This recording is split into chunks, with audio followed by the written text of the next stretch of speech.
বিশ্বনাথত মন্ত্ৰী ৰঞ্জিত কুমাৰ দাস বিশ্বনাথত পঞ্চায়ত আৰু গ্ৰামোন্নয়ন খাদ্য ৰাজহুৱা বিতৰণ আৰু গ্ৰাহক পৰিক্ৰমা আদি বিভাগৰ মন্ত্ৰী ৰঞ্জিত কুমাৰ দাসে আজি বিয়লি বিশ্বনাথ জিলা আয়ুক্তৰ সন্মিলন কক্ষত সংশ্লিষ্ট বিভাগৰ জ্যেষ্ঠ বিষয়া বৰ্গৰ সৈতে এখন পৰ্যালোচনা বৈঠকত মিলিত হয়।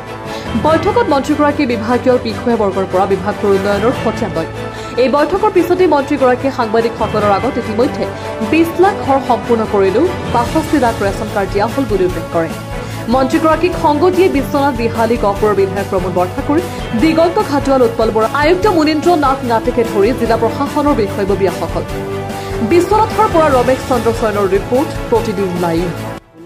মুখ্যমন্ত্ৰী ডাঙৰীয়াৰ এখতিয়াৰৰ বিষয়, গতিকে তেওঁ নিজে যিহেতু এখন চৰকাৰ চলাই আছে আৰু এই চৰকাৰখন যিহেতু পাৰফৰ্মেঞ্চ বেছ চৰকাৰ আৰু মুখ্যমন্ত্ৰী ডাঙৰীয়াও যিমান সংস্কাৰ আনিবলৈ সক্ষম হৈছে, মই কিমান দলং কিমান ৰাস্তা কৰিলে সেইটো সুকীয়া, কিন্তু সেইটোৰ উপৰিও মানুহে নেদেখা এনেকুৱা কাম হৈছে যিবোৰ কাম নেকি মানুহে কোনোদিন কল্পনা কৰিব পৰা নাছিলে।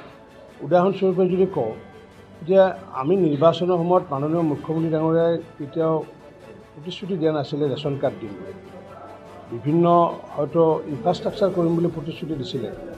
গতিকে এই প্ৰতিশ্ৰুতি নিদিয়াকৈ বা ভাৰতীয় জনতা পাৰ্টীৰ ইস্তাহাৰতো প্ৰতিশ্ৰুতি নোহোৱা কিছুমান আইটেম, উদাহৰণস্বৰূপে প্ৰথম যদি আইটেমটো চাওঁ তেতিয়া ৰেচন কাৰ্ড, আমি ইতিমধ্যে 20 লাখ মানুহক আমি ৰেচন কাৰ্ড দিবলৈ সক্ষম হৈছোঁ।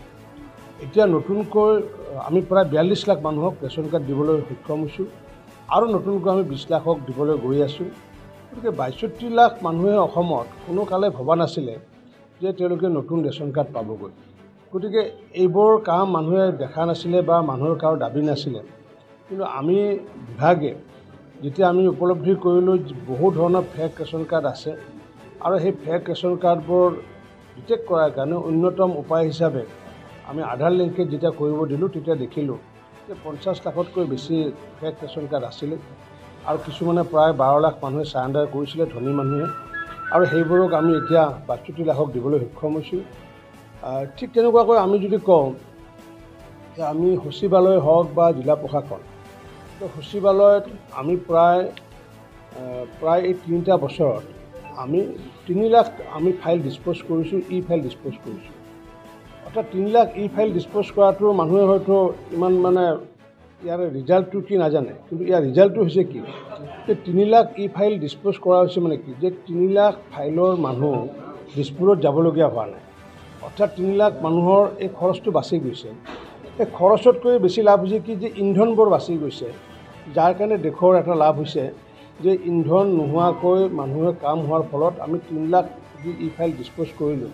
সমান্তৰালভাৱে আমাৰ যি জিলা প্ৰশাসনসমূহত আমি প্ৰায় 1,85,000 আমি ফাইলৰ জৰিয়তে মানুহৰ কাম কাজবোৰ আমি নিষ্পত্তি কৰিছোঁ।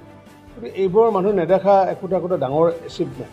ঠিক তেনেকুৱাকৈ আগতে কাষ্ট চাৰ্টিফিকেট আনিব যাবলগীয়া হ'লে যিটো তেওঁলোকৰ হাৰাশাস্তিৰ সন্মুখীন হৈছিলে, কিন্তু এতিয়া অনলাইন যোগে যেতিয়া কাষ্ট চাৰ্টিফিকেট আমি যেতিয়া দিয়াৰ ব্যৱস্থা কৰিলোঁ।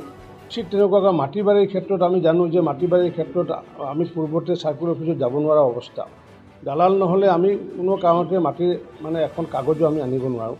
কিন্তু আজি মিছন বসুন্ধৰাৰ জৰিয়তে মানুহে লাখ মানুহে যিটো সকাহ পালে, এনেকুৱাকৈ বিভিন্ন ধৰণৰ আমি কাম কাজ কৰি পেলাই আছোঁ।